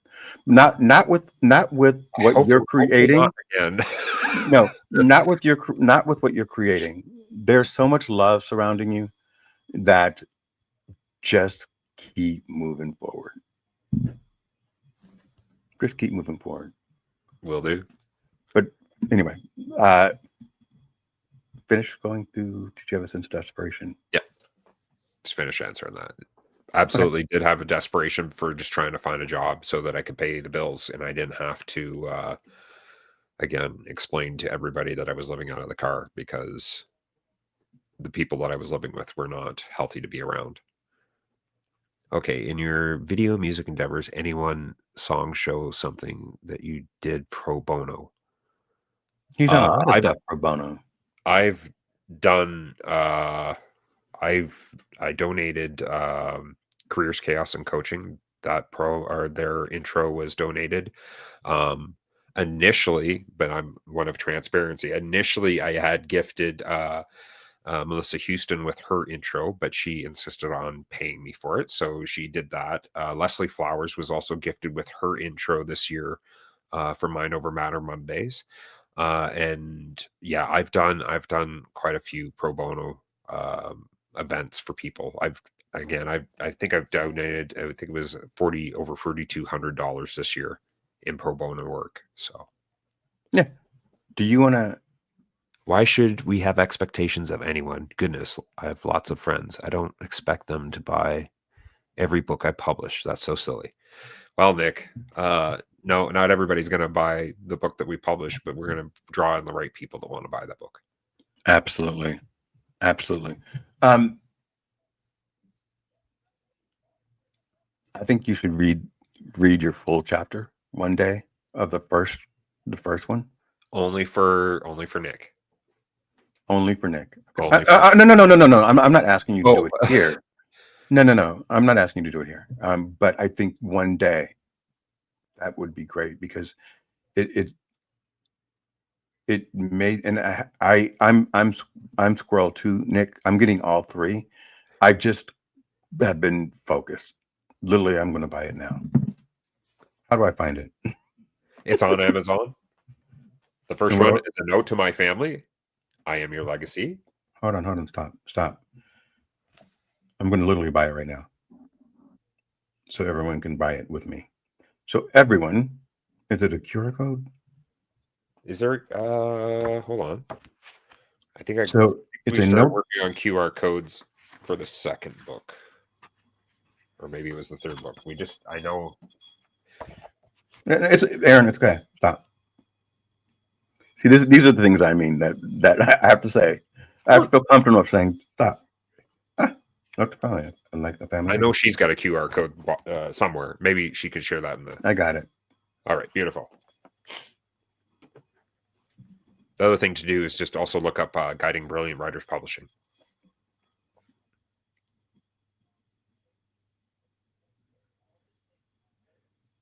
And while he's doing that, So I'm going to do the paperback, absolutely. and I'm also going to do the audio because I happen to prefer audiobooks because I believe I have ADHD, and I recognize that because I love my brother, by the way. So I'm just saying I'm going to get in trouble because he's like, that was 15 years ago, and why are you talking about it? He's going to give you a noogie later. Yeah, I love him. I love him so much, and it was just me saying using him as a LinkedIn doesn't allow to go live more than 15 minutes early or more. LinkedIn doesn't allow you to go live more than I don't know what the hell's going on with LinkedIn. Oh, I just figured out what happened to LinkedIn. What? Hold on.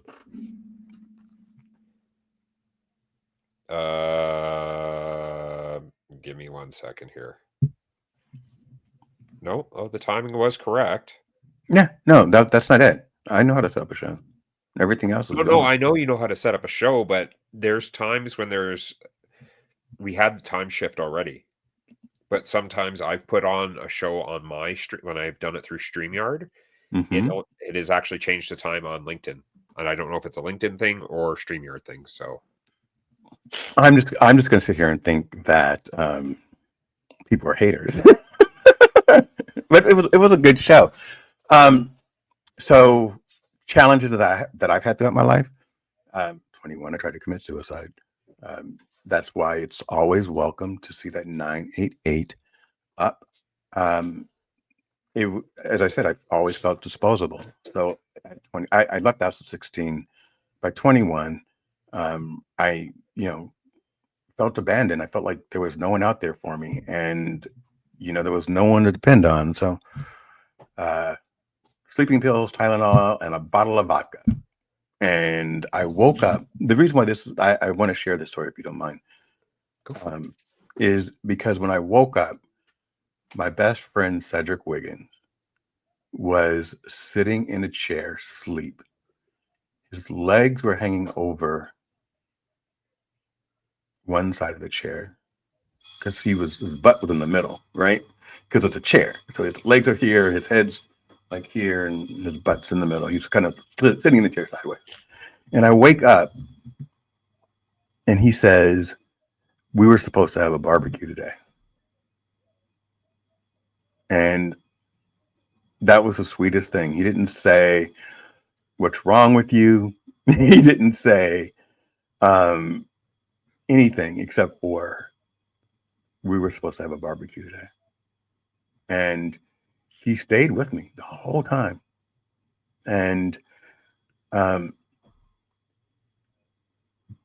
feeling like you have no one to turn to is an isolating feeling. I've gone ahead and done so much with my life since then that I want to tell everyone out there that it's not worth it. Everything is a moment. Everything turns around. Do not be ashamed of your story. Tell it. Tell it because you have lived through it. And your story will help somebody else. Your story will lift somebody else up. Your story will let you know that tomorrow will be, and I guarantee it, a better day. Yeah, that's it. Well said. Uh, That's what I gotta say. It was well said. huh? Mic drop. I said mic drop. Do you have your outro? Because I'd rather you stream it from your Give end. me a sec here. I can bring it. I can definitely bring it up for you. Thank you, sir. Give me a Ladies and gentlemen, this has been one of the best days of my year. I'm very, very sincere when I say, Aaron, call me anytime. It does not need to be about this. It doesn't need to be about anything. That's why you got my bat phone number. But I'm not going to call you. I don't know how to do that. Okay, My- then I'll just awkwardly video chat you or video call you. Randomly, yeah. Okay. Because here's the problem, right? For me, you're super busy. I have no job. I can call Okay. you because I'm like, so what you doing? You know, and you're like, okay, what's this about? So I try to recognize that there's time differences for people, that people have jobs, that people like. I think on Tuesday night, I was like, this is my last one, and I'm dropping it. And you were like, thank you. It's my son night, and you know this is going on, and this is going on. And I don't think we talked again until today or yesterday. Yesterday morning. Yeah. So, But I'm It- always here. and I always felt it. That's what's so weird about it when you said that you're an empath. Is I always like I felt connected. Well, I know when to show up on YouTube when you were having a moment, didn't I? Well, it did not seem like it was a moment. I was just asking people. Like I didn't sound crazy, right? No, I was you like- did not. No. So my daughter told me that I need to watch out because I'm going live more often on Substack because she's like, I don't like to see my father running around with his hair in patches. You're looking insane. The other day, this is how fucked up people are. The other day, my daughter told me that from now on, she wants to see me on this show only in turtlenecks because my neck looks terrible. I'm just like, what? All right.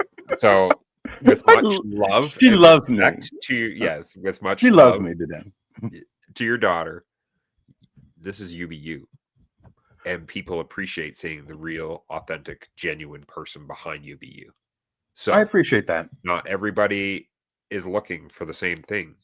If we're coming to you looking for authenticity, we're not worried about a turtleneck. Okay. Thank you, sir. And you know, I do have a new show on Substack. It's called The Serenity and Bill Moment. And it's funny as hell. And Serenity, have you seen it? I haven't caught it yet. I've got some replays I've got to get through. No, you don't. Yes, I do. You don't. No, you I don't. always go back and check out everybody's replay. Okay. Hashtag You- warning. But it's funny. And we did our first so I had to distract myself. So to get out of this, out of the the whirlwind of like what we're doing today, I just started creating like, hey, this is what we're gonna do. So she has a theme song, and it's I think it's gonna be dope because our It will be dope. perspectives are different, and it's a different show than my LinkedIn show. On Substack, it's raw, right, and different.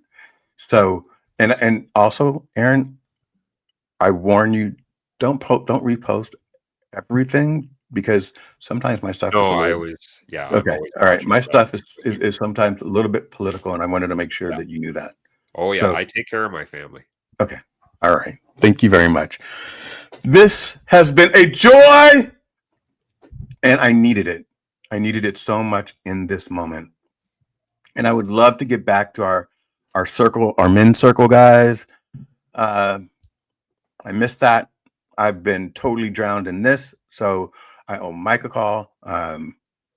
Felipe, we're gonna get this thing rolling, and I want to talk about the ways that we can evolve both of our brands in different directions, heading towards the same place. Wait, Absolutely. no, headed on two different tracks, heading We're towards still the same. sharing the same message, man. Yeah, and whatever you need from me, I have tons of Soulman assets that I just need to figure out how to.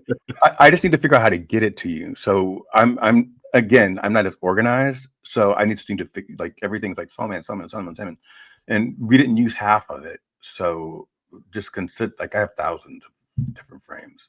Well, I surprised you with an extra promo, so You did, and I loved it. I loved it. I loved it. I love you, and I appreciate this moment and our friendship.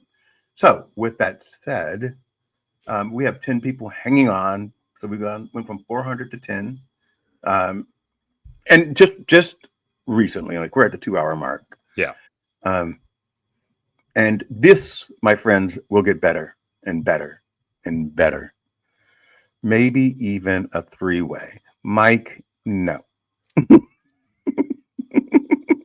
That went south so fast. Like, holy sweet Mary Mother of Pearl. No, no 3 ways. But Mike, you are a fantastic writer, and I think that whatever I can do to help you, you know what I'll do, Mike? I will throw a live mic party featuring all of your music, and maybe if you get a really good collection together, you choose the collection, maybe that will be the next collaboration between me and Aaron. We won't be on. We'll just do what I We'll- call a mental health break episode. Yeah, where you we'll- watch and enjoy music. Yeah. We can just, we'll help you, Mike. Don't worry about it. Bill's Oh, talk. well, never mind, Mike. we just gave you this big platform, and you're like, okay, don't see this is I don't know. All right, love we you, put him on Aaron. the spot. We put him on the spot. Did we? Yeah, Mike. Now he's mad. Okay. We love and appreciate him. He's got some fantastic work, and if you haven't checked out Mike LeBlanc's stuff, you've definitely got to check him out. He's writing from the heart too. So Yeah, let's do it. I mean, let's do it. we'll talk Let- about it. We'll talk about it. We'll coordinate. But yeah. So Coordinate. I will get with you. Call me anytime. You didn't send me the outro, bro. Yeah, it's already up there. Oh, this one. This fall 2025 SML outro. Oh, you guys. Hey, everyone, thanks for hanging in. We love you guys.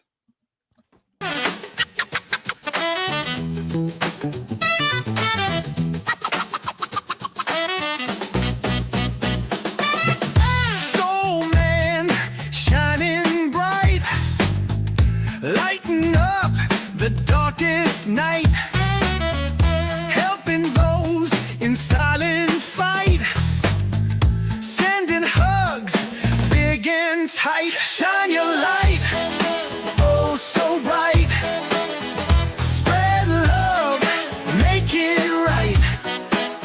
Soul Man, you ignite, open every heart, take flight. Spotlight on the broken soul, making wounded spirits whole, embracing all, making them whole. Your kindness, a shining gold. Shine your light, oh so bright, spread love, make it right. Soul Man, you ignite, open every heart, take flight.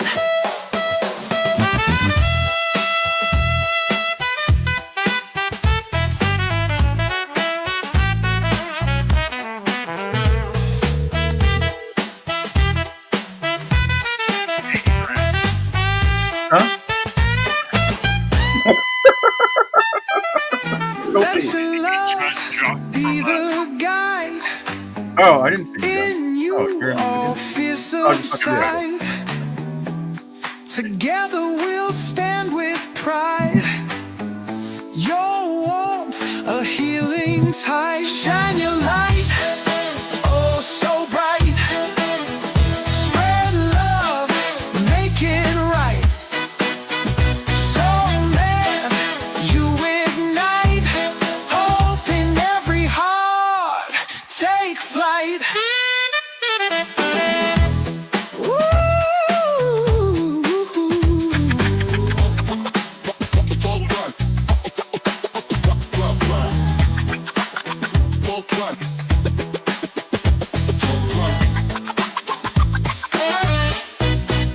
Let your love be the guide. In you all fears subside. Together we'll stand with pride. Your warmth, a healing tide. Shine your light, oh so bright. Spread love, make it right. So man, you ignite. Open every heart, take flight.